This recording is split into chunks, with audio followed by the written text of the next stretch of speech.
Hello दोस्तों, आप सभी का हमारे YouTube channel study for praise में स्वागत है।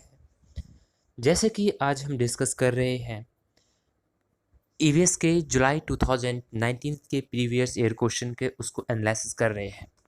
इससे पहले दो वीडियोस हमने इसी ईयर के क्वेश्चंस पे अपलोड कर दिए हैं। उसका एनालिसिस करके आप वो वीडियो भी वॉच कीजिए, आपको कुछ कॉन्सेप्ट की क्लैरिटी होगी। दिसंबर 2019 के पेपर भी हमने इससे पहले अपलोड कर दिए एनालिसिस करके, वो भी आप हमारे प्लेलिस्ट में जाकर आप देख सकते हैं, नहीं तो आप डिस्क्रिप्शन बॉक्स में लिंक मिल जाएगा। उससे पहले जो 15 मार्क्स का जो आपका जो मतलब कॉन्सेप्ट का आता है, जो एनसीईआरटी बुक्स के आते कंटेंट का आता है, उसके भी वीडियो हमने अपलोड कर दिए हैं। वो भी वीडियो 4 घंटे का है। आप वो 4 घंटे में 15 में से 15 आउट ऑफ ला सकते हैं, तो वो भी आप हमारे प्लेलिस्ट में जाकर के आप देख सकते हैं। क्योंकि हम जो आपको प्रिपरेशन करवा रहे हैं बिल्कुल एक उतना ऑथेंटिक ही है जितना कि सीटेट की डिमांड है। तो सीटेट जो सीबीएसई जैसे क्वेश्चन पेपर डिजाइन करती है, उसी हिसाब से हम आपको यहाँ पे प्रिपरेशन करवा रहे हैं। तो आप अभी हमारे यूट्यूब चैनल को आपने सब्सक्राइब नहीं किया है तो सबसे पहले आप सब्सक्राइब कर लें और बेल आइकन ज़रूर दबाएं, जिससे कि आपकी हमारी हर नोटिफिकेशन आप तक जल्दी पहुँच सके और आप उस वीडियो को देख सके। क्योंकि पेपर्स पोस्टपोन्ड हुआ है, कैंसिल नहीं हुआ है। तो आप लोग ये मत सोचिए कि पेपर नहीं होगा, पेपर होगा। तो आप वीडियो को जैसा देखिए, उनको प्रिपरेशन कीजिए, क्योंकि अब आपके पास नोट्स अब यदि बनाते हैं तो कहीं न कहीं थोड़ा वो टाइम लगेगा। लेकिन हाँ, की पॉइंट आप बना सकते हैं, की पॉइंट आप नोट डाउन कर सकते हैं। नहीं तो मैंने इसलिए आपके छोटी-छोटी वीडियो बनाया हूँ कि आप तुरंत फटाफट देखिए, आप बोर भी नहीं होंगे। ठीक है? और भी आपके जो फ्रेंड्स जो सीटेट के पेपर इस बार दे रहे हैं, तो उन छात्रों तक ज़रूर ये वीडियो पहुँचा दीजिए, जिससे कि उनको भी हेल्प हो। क्योंकि अब एज़ ए टीचर्स आप लोग एक टीचर्स बनने वाले हैं, तो आप एक सोशल सर्वेंट के रूप में समाज सेवा ही करने वाले हैं बच्चों के लिए। और आप एक बच्चों के भविष्य तैयार करेंगे, जो एक प्राइमरी स्कूल के बच्चे जो जैसे आप उन बच्चों को आप ढाँचेंगे, वो लोग कच्ची मिट्टी के होंगे, कच्ची मिट्टी के जैसे होंगे। जैसे कुम्हार एक कच्ची मिट्टी को जिस तरीके से आकार बनाता है, उसी हिसाब से आप लोग भी प्राइमरी स्कूल के बच्चे आएँगे, तो उन बच्चों के एक बिल्कुल न्यू नॉलेज अपने सोसाइटी में एक एक्वायर करने के लिए आएँगे। तो आप जैसे नॉलेज बच्चों को देंगे, उसी हिसाब से आपका जो वो भविष्य तैयार होगा, क्योंकि कल का भविष्य उन्हीं बच्चों के हाथ में होंगे। तो सबसे पहले आज का जो वीडियोज़ हम स्टार्ट कर रहे हैं, वो क्वेश्चंस नंबर 81 है। इससे 2 वीडियोज़ हमने पिछले वीडियो में अपलोड कर दिए हैं। देख सकते हैं।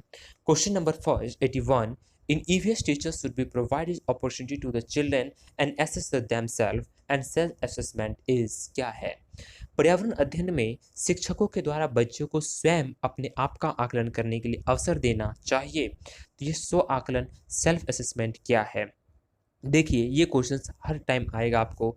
ये continuous and comprehensive evolution CCE, ये सीसीई तो है नहीं। यहाँ पे जो क्वेश्चन आएगा ना, इस assessment as a learning, assessment of learning, assessment for learning, ये तीन जो आएगा एज ऑफ अफोर्ड, ये तीन जो है ना, सीखने के समान आकलन, सीखने का आकलन, सीखने के लिए आकलन, ये तीन जो है ना बिल्कुल कंफ्यूजन है। ये क्वेश्चन ऐसे इस टाइप का आता ही है। तो यहाँ पे क्या है, सेल्फ असेसमेंट है। क्या है, सेल्फ असेसमेंट है।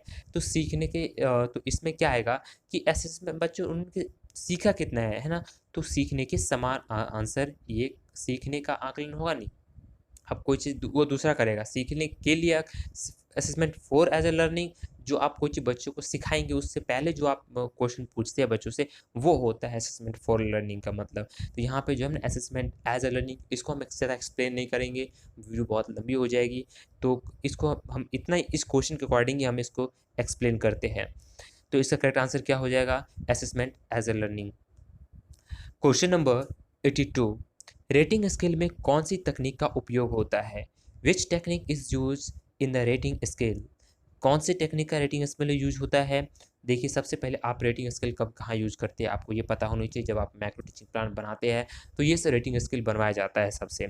तो राइटिंग क्वेश्चन में बिल्कुल नहीं, ऑब्जर्वेशन में बिल्कुल। जब आप मैक्रो टीचिंग प्लान बनाते हैं तो जो आपके जो ऑब्जर्वर होते हैं वो रेटिंग स्केल में तो आपको नंबर देते हैं, तो है ना। तो कैसे ही है, चेकलिस्ट ये अलग होता है, असेसमेंट में ये भी नहीं। तो option second is the correct answer. Question number 83, which of the following is not the objective of teaching EVS. निम्नलिखित में से कौन से पर्यावरण अध्ययन का उद्देश्य नहीं है? जब आप लेसन प्लान बनाते होंगे तो आप एक ऑब्जेक्टिव लिखते होंगे, जनरल ऑब्जेक्टिव और जो लर्निंग आउटकम्स। तो ये जनरल ऑब्जेक्टिव्स है, वो इनमें से कौन-सा नहीं है, वो आपको बताना है। इसमें देखिए 4 ऑप्शन में से 3 तो होंगे, बट 1 नहीं होगा, वो बताना है कौन-सा 3 जो है तीसरा, कौन-सा नहीं है। देखिए, बच्चों की जिज्ञासा और सृजनात्मकता पोषण करना, ये तो होगा। जब जिज्ञासा आ गया, क्रिएटिविटी आ गई, ये तो ऑप्शन होगा ही। परिवेश मुद्दों को जागरूक करना, जागरूक करने वाला भी होगा, पॉजिटिव है। बच्चे को स्वयं अपने हाथ से कार्य करने की खोज, बिल्कुल। ये engage to challenge exploratories the hand on activities, ये भी तो करेक्ट आंसर। अब बच कौन सा गया? 4 आंसर बच गया, ये गलत हो गया। तो इसमें नहीं तो पूछा है, तो option number 4 is the correct answer, क्योंकि इसमें परिभाषा आ गई ना। परिभाषा तो हम बच्चों को करवाएंगे ना, जो पहले भी डिस्कस किया था। क्वेश्चन नंबर 84, पर्यावरण अध्ययन में चित्र पढ़ाना महत्वपूर्ण क्रियाकलाप है। मतलब आप यदि कोई पिक्चर रीडिंग करवाते हैं बच्चों से, तो बहुत इंपॉर्टेंट होती है ये। तो निम्नलिखित में से कौन से संकेत बच्चों के आकलन और चित्र पढ़ने के द्वारा हो सकता है? देखिए, इसमें कौन सा हो सकता है?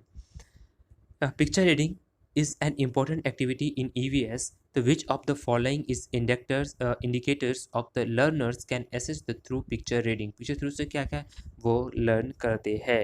देखिए, क्या क्या करते हैं? ऑब्जर्वेशंस एंड रिकॉर्डिंग, बिल्कुल सही। एक्सप्रेशंस, वो भी सही। और फिर उसके बाद ये है आपका एनालिसिस, एनालिसिस भी करते हैं, लेकिन उसका एक्सपेरिमेंट नहीं करते। पिक्चर रीडिंग का एक्सपेरिमेंट थोड़ी ना करते, प्रयोग थोड़ी ना करते हैं। तो ऑप्शंस क्या है? A B C. A B C कौन से में है? सी, सेकंड। तो 84 का second is the correct answer. Now question number 85। Question number 85, देखिए, ये झूम की खेती पिछले पिछले साल के वीडियोस ये क्वेश्चन था, और इस साल भी किसी न किसी तरीके से क्वेश्चन पूछ ही लिया है, और इस बार तो बहुत इजी क्वेश्चन पूछा है वैसे, तो आप देख सकते हैं। किसी पर्वतीय क्षेत्र में प्रक्षेप करने का यह पाया गया कि लोगों ने अपने घर पत्थर, मिट्टी, लकड़ी और चूने से बनाए गए। यह घर 2 मंजिले हैं। नीचे की मंजिल पर जानवर को रखते हैं, जरूरत का सामान भी इकट्ठा करते हैं, और वो स्वयं पहली मंजिल पर रहते हैं। सभी घरों के छत समतल है और इन्हें पेड़ों के मोटे तनों से बनाया गया है। यह पर्वतीय क्षेत्र नीचे दिए गए किस प्रदेश का भाग है? जो हम घरों की बात कर रहे थे, वो कौन से घर का है? ये आपको बताया था। देखिए, अरुणाचल प्रदेश में तो है नहीं, कुछ दिख रहा है नहीं, मेघालय का है नहीं, हिमाचल प्रदेश में है नहीं। ये कहाँ पे हम बात कर रहे थे? जम्मू कश्मीर में, लेह लद्दाख की जो बात की थी, कि है ना। तो वो इससे इसका जो करेक्ट आंसर है, वो option number 4 is the correct answer. Question number 86, झूम की खेती जो भी हम बात कर रहे थे, वो देखिए, पिछले साल भी आया था और इस साल भी है, कि झूम की खेती में अपनाई जाने वाली पद्धति के विषय में नीचे दिए गए कथनों पर विचार कीजिए। Consider the following statement about this practice following under the झूम फार्मिंग। झूम फार्मिंग के बारे में आपको करना है। क्या है? एक फसल प्राप्त करने काटने के बाद जमीन को कुछ सालों के लिए छोड़ देता है, बिल्कुल करेक्ट। इस जंगल में बांस खरपतवार जंगल में उग जाते, उन्हें उखाड़ कर जला देते? नहीं, उखाड़ कर जलाते थोड़ी ना है, ऐसे जलाते हैं। खरपतवार जंगल आदि को जलाने पर प्राप्त राख को खाद की तरह काम में लाते हैं। जंगल आदि को जलाने पर प्राप्त राख खाद को, मतलब वो तो वहीं पर काटते हैं, ऐसे काम में लाते थोड़ी ना, वो तो छोड़ के चले जाते हैं, वो जला देते हैं, फिर कुछ साल बाद फिर बाद में आते हैं वहाँ पे, तो ऐसे थोड़ी ना होता है।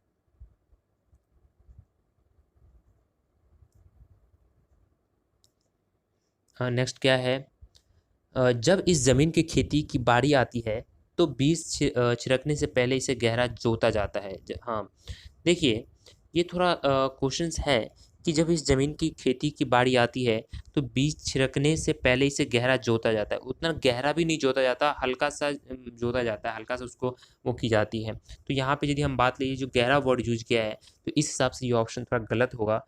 जो ऐसे क्योंकि ये लगा था मुझे भी, बट सीबीएसई के जो आंसर किया है ये, तो ये गहरा वर्ड यूज़ करके हो सकता है ये नेगेटिव है, क्योंकि एनसीईआरटी बुक्स में गहरा वर्ड यूज़ नहीं किया गया है। तो इसीलिए जो पहला ऑप्शन है ना, तो पहला ऑप्शन करेक्ट आंसर होगा। तो ऑप्शन नंबर 86 का जो है first is a correct answer. Now question number 87। 87 का क्या है? कि नारियल डली हुई किसी भी कड़ी के साथ उबला हुआ टैपिकोआ निम्नलिखित में से किस क्षेत्र में पाया जाता है? आपको मैंने पिछली वीडियो में ये एक आया था, मतलब पिछले साल भी आया था मैचिंग करने के लिए, और इस बार पूछ ही लिया है कि जो टैपिकोआ है वो जो होती है वो कहाँ का भोजन है, वो केरल का है। मैंने बताया था आपको, एनसीईआरटी बुक्स में भी था ये। Question number 88। Question number 88। आमतौर पर यह माना जाता है कि रात में जागने वाले जानवर हर चीज़ को किस रंग में देखते हैं। आपको बताया था ना कि ब्लैक एंड वाइट में देखते हैं, याद होगा। तो ये सबसे करेक्ट आंसर क्या है, ब्लैक एंड वाइट में। कौन कौन देखता है, बाघ, है ना। उसकी जो मूछें होती है कोई जानवर को तुरंत हवा से भी पहचान जाती है।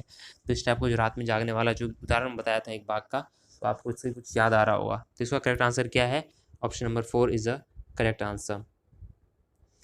Question number 89।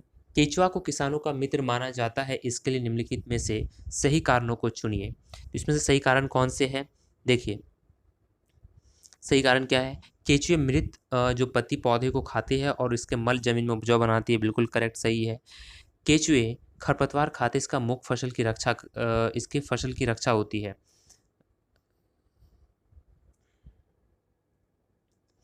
खरपतवार नहीं, खरपतवार तो खाते नहीं है।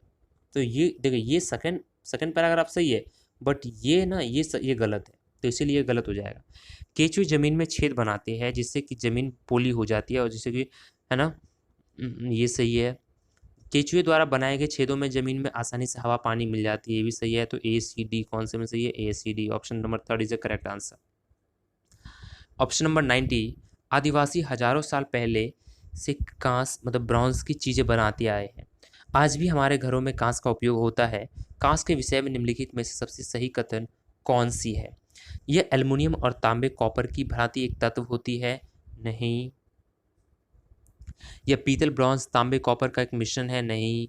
ये तांबे कॉपर जस्ता जिंक और एल्युमिनियम का मिश्रण है, नहीं।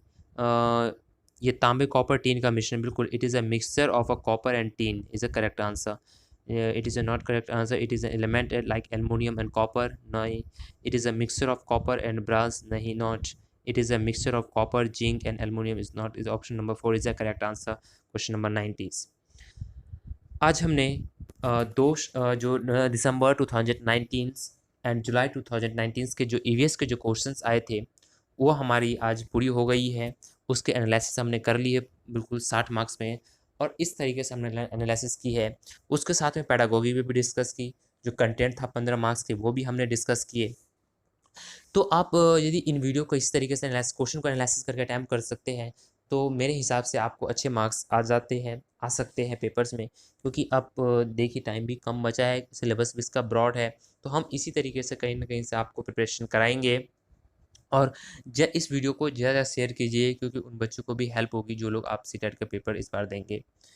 तो मैं तो आपसे यही कहूँगा, यदि कि आपने चैनल को सब्सक्राइब नहीं किया है तो बिल्कुल सब्सक्राइब कर लीजिए, क्योंकि हम उतना ही ऑथेंटिक आपको वीडियो देंगे जितना कि एक आप बीमार पड़ने के लिए एक दवाई की ज़रूरत पड़ती है, तो उसी हिसाब से हम आपको वो कैप्सूल दे रहे हैं कि आप ये कैप्सूल एक बार देखिए। मतलब कि जैसे मेडिसिन के लिए घोल के पी जाते हैं ना, तो बिल्कुल फिट हो जाते हैं। तो ऐसे ही ये वीडियोज़ आप देखिए और उन वीडियो को आप वॉच कीजिए, और ऐसे ही मतलब नोट्स हिसाब से प्रिपरेशन कीजिए, और आप भी हार्ड वर्क कीजिए थोड़ा बहुत, कि आप फिर पेपर आपको क्वालिफाई कर सकते हैं। अब ये नहीं कि आप इस वीडियो पे टिके रह गए, आपने कुछ प्रैक्टिस करना छोड़ दिया, तो फिर ऐसे काम नहीं चलेगा। आपको भी साथ साथ में प्रैक्टिस करना पड़ेगा। कंटेंट की टेंशन मत लीजिए, हम कंटेंट आपको दे रहे हैं, लेकिन आपको साथ साथ में प्रैक्टिस करना पड़ेगा, क्वेश्चन पेपर प्रैक्टिस करना पड़ेगा, जिससे कि आप वहाँ पे टाइम से क्वेश्चन कर सकें। ये नहीं वहाँ पे आपको क्वेश्चन आएगा सारा, बट आप वहाँ पे भूल जाएंगे, पेपर कुछ कर नहीं पाएंगे, तो ऐसे कैसे काम चलेगा, है ना। तो आप आज हमने 2 साल के पेपर्स डिस्कस कर लिए, और भी कंटेंट है। तो हम मेरा पहले मेन ऑब्जेक्टिव है जो आपका ईवीएस का 30 मार्क्स में से कम 25 मोर देन प्लस आपको आ जाना चाहिए, क्योंकि ये बहुत ईजी पार्ट है हमारा सीटेट पेपर 1 से। तो और भी इसमें डिस्कस करने के बाद हम और भी जो पेडागोगी है, जो साइकोलॉजी है, उन सब पे डिस्कस करेंगे आगे। तो मैं चाह रहा हूँ कि आपका जो एक 1 ईयर के पेपर और है उसको भी डिस्कस करो, फिर आपको कुछ आइडियाज़ लग जाएगा कि जो पेपर्स जो किस टाइप का आता है, और जो मैंने प्रिपरेशन कराई है, जो कंटेंट दिया है वो कैसा है। तो आप दोनों में कंपेयर भी कर लेंगे, और आपका जो कुछ जो कंटेंट है जो 30 मार्क्स का, वो भी इस हिसाब से प्रिपरेशन हो सकता है। चलिए अब मिलते हैं नेक्स्ट वीडियो में नेक्स्ट टॉपिक के साथ। तब तक जय हिंद,